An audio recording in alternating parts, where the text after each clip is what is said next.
के सभी विद्यार्थियों का ऑर्गेनिक केमिस्ट्री की सेकंड पेपर की रसायन विज्ञान की कक्षा में स्वागत है। आपको पिछले टर्न पे मैंने वुडवार्ड फिशर रूल के बारे में बताया था, जिसमें मैंने आपको बताया था कि वुडवार्ड फिशर रूल में एक टेबल बताई थी, जिसके अंदर मैंने बेस वैल्यू और डबल बॉन्ड एक्सटेंडिंग कॉन्जुगेशन और सभी ग्रुप्स के लिए कितनी वैल्यू ऐड करके लैम्डा मैक्स का मान कैलकुलेट किया जाता है, इस बारे में मैंने आपको पिछले वीडियो में बताया था। अब हम इस वुडवार्ड फिशर रूल के कुछ उदाहरणों के बारे में विस्तृत अध्ययन करेंगे। यदि वुडवार्ड फिशर रूल एल्कीन्स और ईन्स पर पूरी तरह से लागू होता है। यहाँ पर अब हम यदि एक उदाहरण देखते हैं, जैसे है एग्जाम्पल नंबर 1। इसमें एक रिंग में 2 डबल बॉन्ड उपस्थित हैं और दूसरी रिंग जो साइक्लिक रिंग ग्रुप से जुड़ी हुई है उसमें एक डबल बॉन्ड उपस्थित है और साइड में एक एल्काइल समूह या CH3 ग्रुप जुड़ा हुआ है। यहाँ पर यदि हमारे पास दोनों हैं, यानी हेट्रोएन्युलर डाइईन भी है और होमोएन्युलर डाइईन भी है, जैसा कि आपको स्ट्रक्चर में दिखाई दे रहा है। यदि सेकंड रिंग को देखें तो होमोएन्युलर है, और यदि फर्स्ट और सेकंड दोनों के कंसीडरेशन में यदि डबल बॉन्ड को देखा जाता है तो रिंग हेट्रोएन्युलर बनती है। ऐसे केस में बेस वैल्यू हेट्रोएन्युलर की नहीं ली जाती है और होमोएन्युलर की बेस वैल्यू ली जाती है, क्योंकि होमोएन्युलर रिंग की बेस वैल्यू का मान या आधार मान या मूल मान ज़्यादा होता है। इस तरह से हम इस उदाहरण के अंदर हम बेस वैल्यू कितनी लेंगे, 253 nm या 253 nm लेंगे। दूसरा जो इम्पोर्टेंट तथ्य है, जो वुडवार्ड फिशर रूल की टेबल में दिया हुआ है कि स्ट्रक्चर में रिंग रेसिड्यू या एल्काइल ग्रुप कितने हैं। रिंग रेसिड्यू कौन सा ग्रुप होता है? डबल बॉन्ड से अगला कार्बन रिंग रेसिड्यू काउंट होता है। यदि हम इसके अंदर देखें तो पहली रिंग के डबल बॉन्ड से आगे एक कार्बन उपस्थित है, दूसरी रिंग के 2 डबल बॉन्ड के अगला कार्बन दोनों रिंग रेसिड्यू काउंट होंगे, और जो कि मैंने गोले से बनाए हुए हैं, और एक CH3 ग्रुप जो उससे अटैच है वो भी दोनों बातें कर रहा है। उसे हम रिंग रेसिड्यू की तरह से भी गिन सकते हैं और उसे हम एल्काइल ग्रुप की तरह से भी गिन सकते हैं। तो इस तरह से इस संरचना के अंदर 3 गोले बने हुए हैं और एक CH3 ग्रुप है। तो इस तरह से इसके अंदर 4 रिंग रेसिड्यू और एल्काइल ग्रुप उपस्थित हैं। और यदि आप अपनी टेबल को देखो तो इस टेबल के अंदर एक रिंग रेसिड्यू या एल्काइल ग्रुप के लिए ये मान +5 nm के बराबर होता है, और यानी 5 × 4 = 20 nm के बराबर हो जाएगा। अब एक्सोसाइक्लिक डबल बॉन्ड की बात करते हैं। किसी भी रिंग से जुड़ा हुआ double bond exocyclic double bond कहलाता है। जिस बॉन्ड को संरचना में मैंने एक्सोसाइक्लिक डबल बॉन्ड लिखा है, ये पहली संरचना से अटैच डबल बॉन्ड है, तो इसको हम क्या कहते हैं?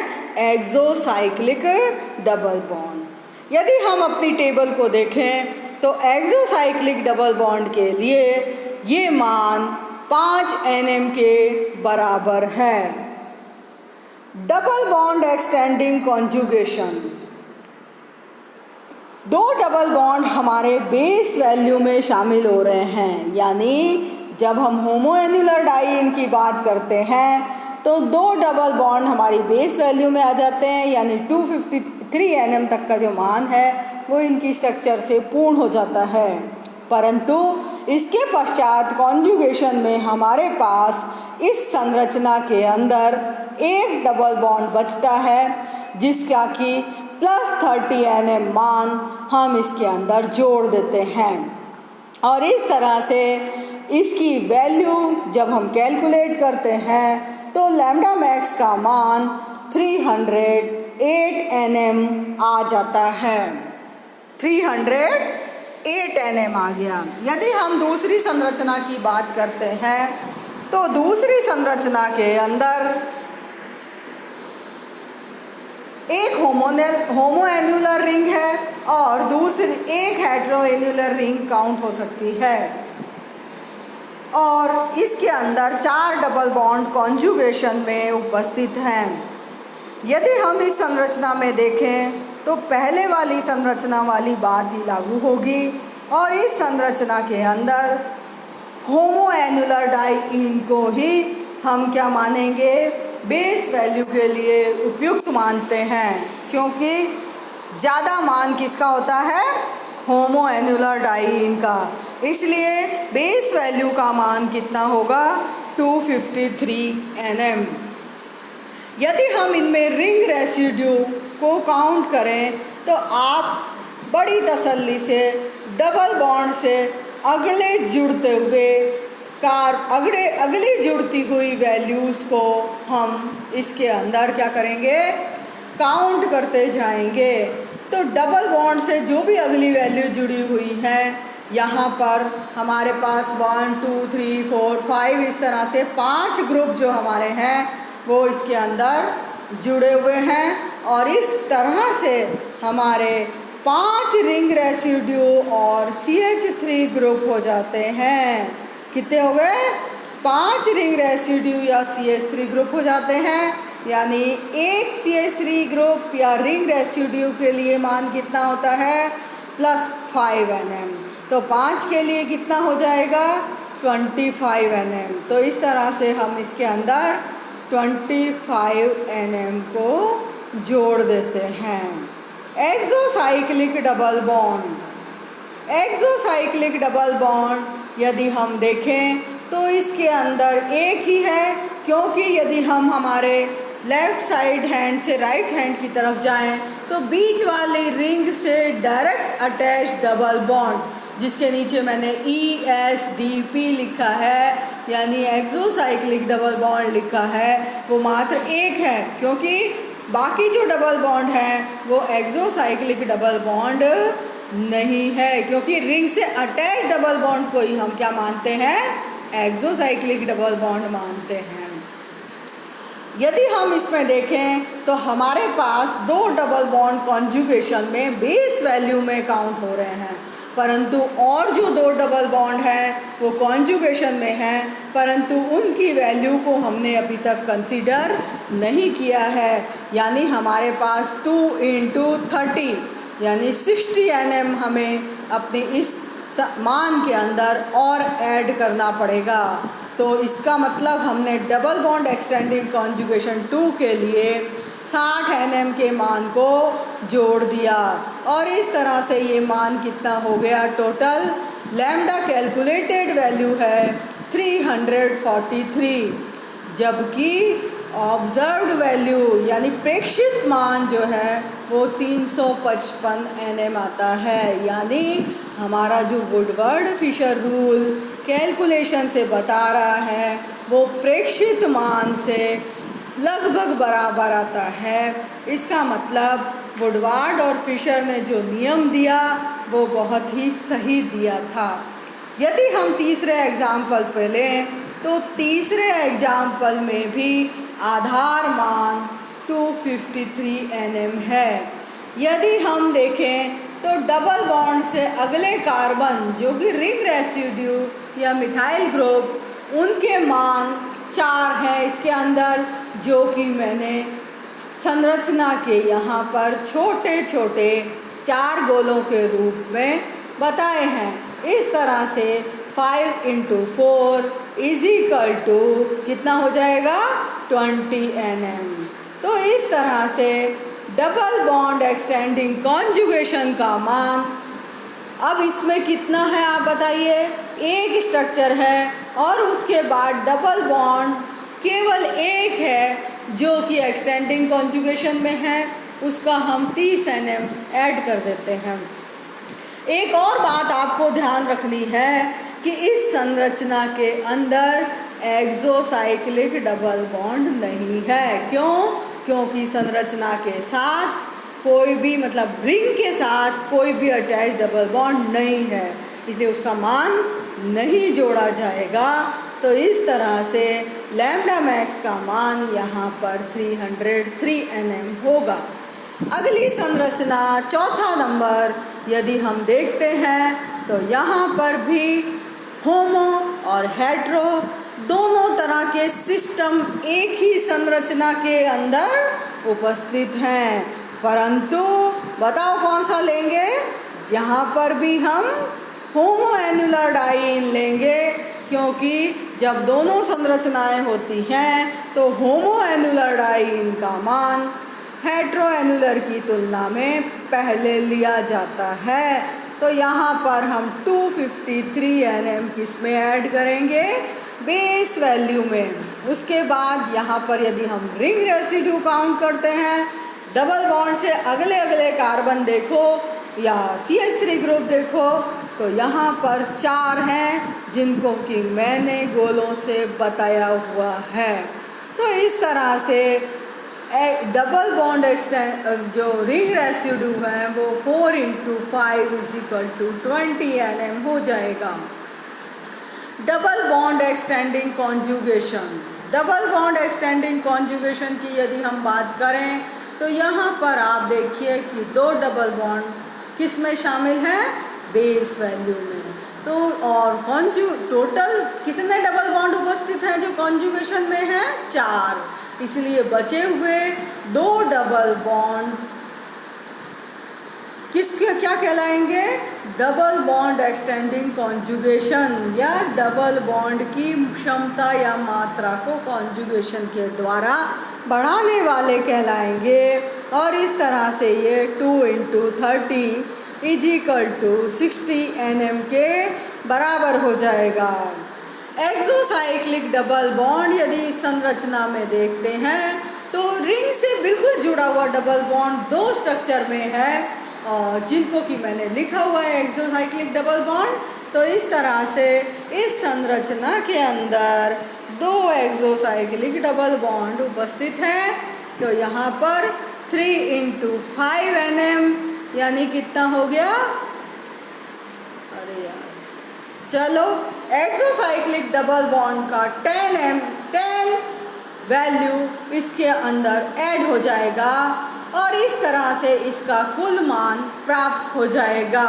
टोटल करने पर पाई और पाई स्टार ट्रांजिशन कभी भी विलायक की ध्रुवणता से प्रभावित नहीं होता है।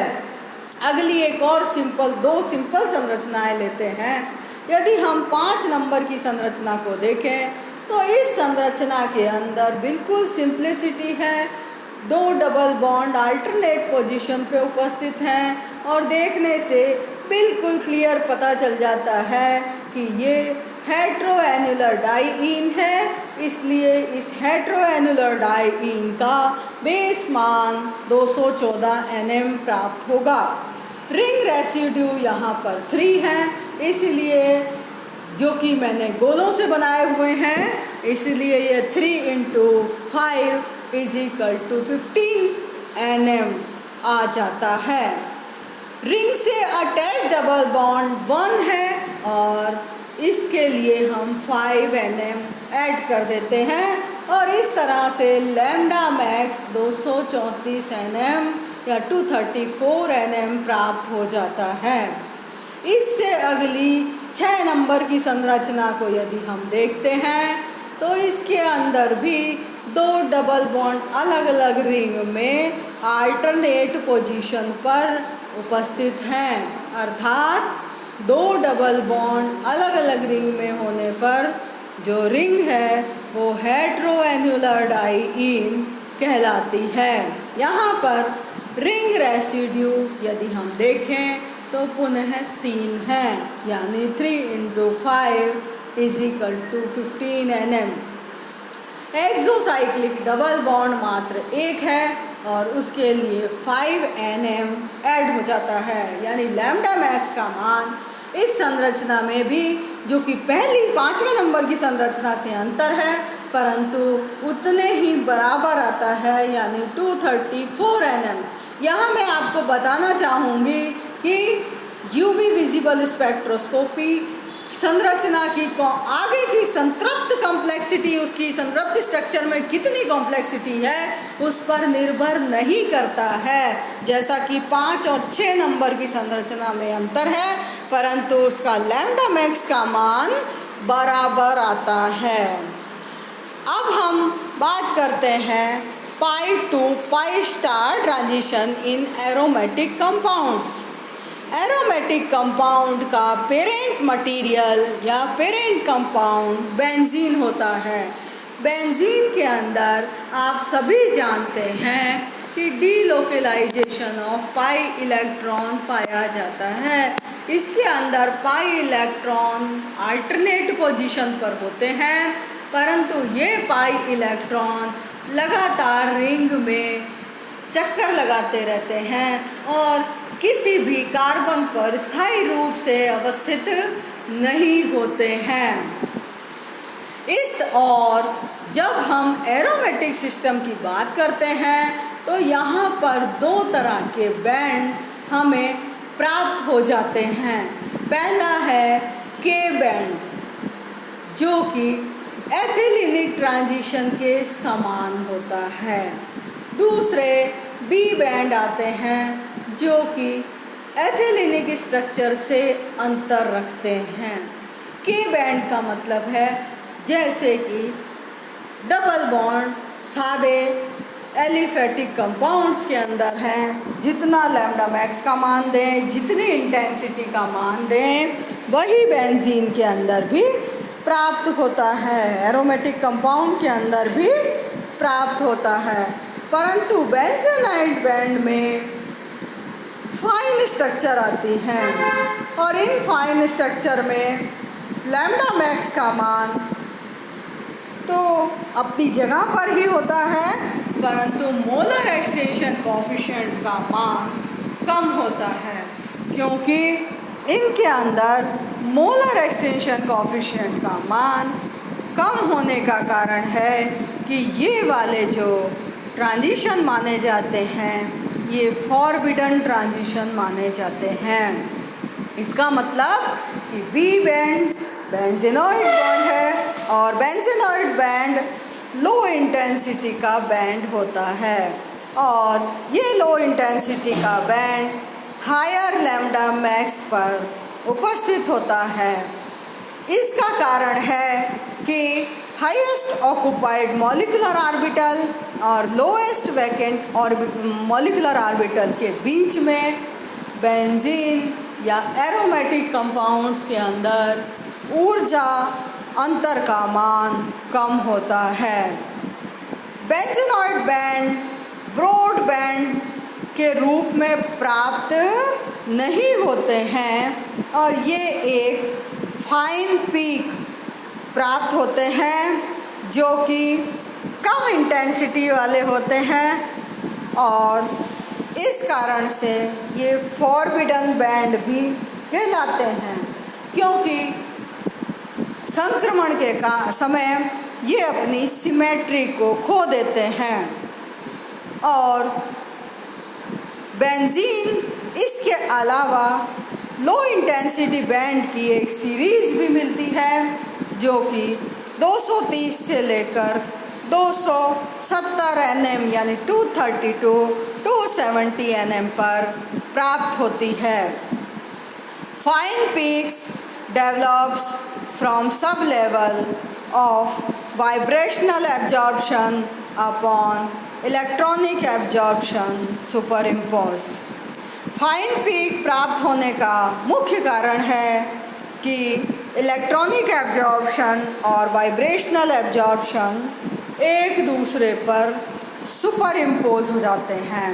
तो इस तरह से मैंने अपने इन 2 वीडियो में आपको एल्कीन्स, डाइईन्स और एरोमेटिक कंपाउंड्स के अल्ट्रावायलेट एंड विजिबल रीजन में संक्रमण के बारे में बताया और वुडवार्ड फिशर रूल जो कि डाइंस और पॉलिन्स में पूरी तरह से फॉलो होता है उसके बारे में आपको जानकारी दी।